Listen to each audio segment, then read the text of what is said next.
Hello guys, welcome back. In this video, I will show you how to change page name in Facebook. If you haven't subscribed yet, make sure to subscribe.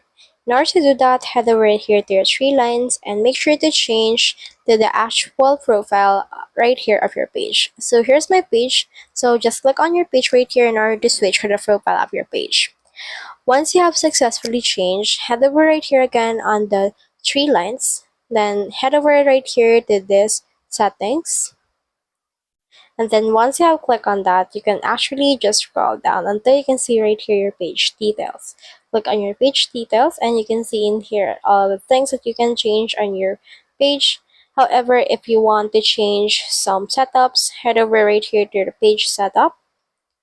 Then from in here you can see the name. Click on view right here, and then from in there you should be able to see this. So just head over and then change right here the name of your page, and then review the change right here in order to change the name of your page. So that's the whole process. If you have any questions, comment them down below and we will try our best to answer. Thanks.